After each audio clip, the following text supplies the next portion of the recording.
Dear all, good morning. Now, the present video is continuation of the last video where we were discussing about the different regions of operation of MOSFET. In the previous class, we have seen the equation for linear region and saturation region. In this present class, we are going to see how these equations are derived for the different regions of operation and the term threshold voltage, which is very important. Okay, here is a simplified view of a source and drain contact with the channel length in between, and this is the width of the device over the gate region. Okay, drain region is measured, the thickness of the device is shown with D. Now, we are not going to follow the conventional gradual channel approximation for the calculation of current in the linear region. So if you are studying in higher education or master's courses, so this video will be not very useful for you. However, for students in BTech courses, this is a very easy method to understand how the current flow happens in linear region and saturation region and how the equations can be derived. Okay, so gate voltage is introduced in a channel between the source and drain. Okay, we know that gate voltage is responsible for the creation of channel. So the channel, once the channel is formed, it is used for conduction of electrons between the source and drain. Now we are talking about the electrons again because we are taking into consideration the N channel MOSFET. Now current flows under the influence of VDS, that is drain source voltage, only after the channel is created. Now current flow is dependent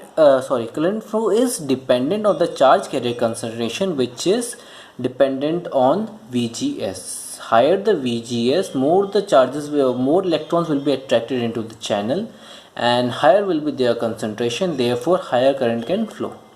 And this way gate controls the flow of current into the device.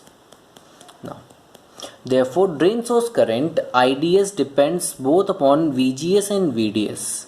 Okay, VDS is responsible for the flow of current and VGS is responsible for the electron concentration in the channel, which facilitates this flow of current.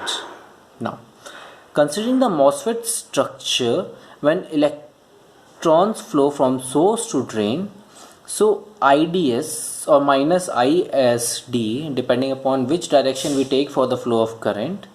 Okay, so current can be given as charge induced in the channel, that is charges Q, and the electron transit time in the channel, that is the time taken by the electron to traverse the channel, that is given by tau. Now the transition time or the transit time for the electron to go from or to travel from source to drain is length of the channel upon velocity nu. Okay, it is not the symbol V but the symbol nu for velocity, and length of the channel is given by L.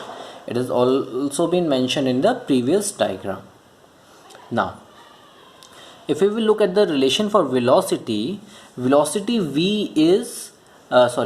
nu is dependent upon mobility of the charge particles. Electrons are here, the charge particles, so it will depend upon the electrons, and the electric field between source and drain, which has been represented by EDS. Now again we know the electric field depends upon the electric field in the channel depends upon the voltage applied on the channel and the length of the channel, VDS upon L. It can be taken as a conductor with a uniform length on which voltage has been applied. So if we will substitute this EDS is equal to VDS upon L in the previous equation here, we will get the relation for nu, that is velocity, as mu into VDS upon L. Now looking at the transition time equation for source and drain, we just simply need to substitute the length of the channel and velocity parameters, and we will get length of the channel is L, so it was length of the channel square we have taken here, and mu VDS Okay, the square is here because mu VDS, the velocity term also has the L. Okay, so it would have been L into L upon mu VDS, that's why L square into mu VDS. Now the typical mobility values for electrons is 650 square centimeter per volt second, and for holes is 240 square centimeter per volt seconds. Okay, now let's look at the equation for linear region of operations. Okay, in the linear region, charge induced in a channel due to the gate voltage is due to the difference between the gate and the channel. Okay, now assuming a substantial substrate connected to the source. Okay, that is, this happens if the substrate is grounded. So charge induced in a channel is due to the gate, and it is the difference between the gate and the channel voltage, or the gate and the source voltage.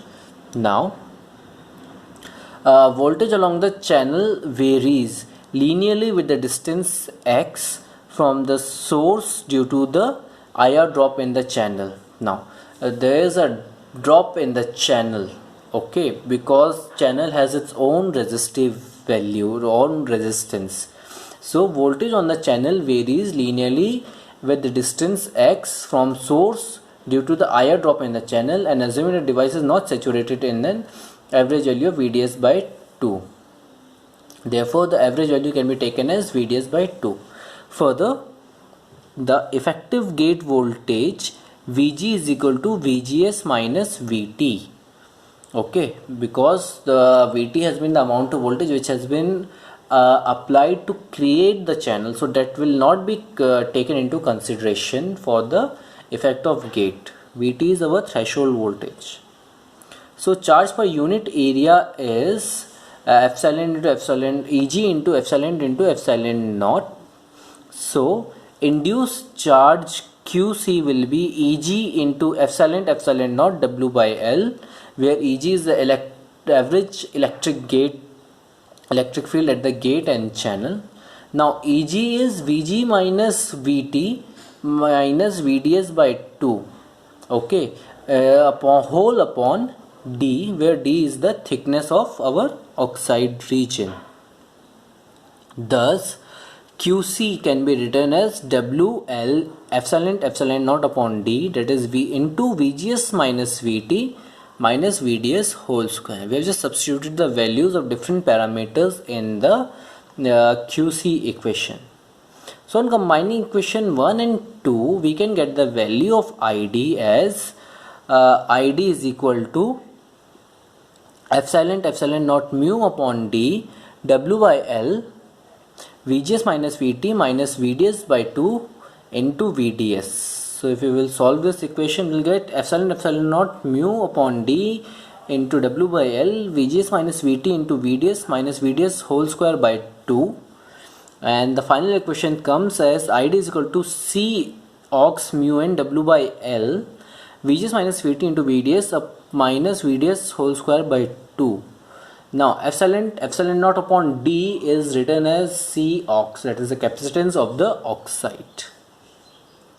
Now if we will be looking into the saturation region starts when VDS is equal to VGS minus VT. At this time the channel is pinched off. Okay, so at this point the IR drop of the channel equals the effective gate voltage at the drain, and we may assume that the current remains fairly constant as VDS increases. It's constant once the saturation region has been achieved. So if we will substitute VDS is equal to VGS minus VT in the previous equation for ID, this equation, we will get a simple ID linear equation mu1 Cx W by L VGS minus VT into VDS minus VDS whole square by 2.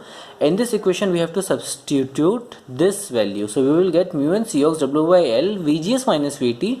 Now VDS value is VGS minus VT again minus VGS minus VT upon 2 whole square. So this turns out to be mu1 Cx W by L VGS minus VT whole square minus VGS minus VT whole square by 2, This gives us mu on C ox W by L Vgs minus Vt whole square by 2 and can be written as half mu on C ox W by L Vgs minus Vt whole square. Now this expression holds good for both enhancement and depletion MOSFETs, and it should be noted that threshold voltage of the NMOS depletion MOSFET is negative. That is the only difference between depletion and enhancement MOS. Okay, in the next video we are going to discuss about the threshold voltage and ways to calculate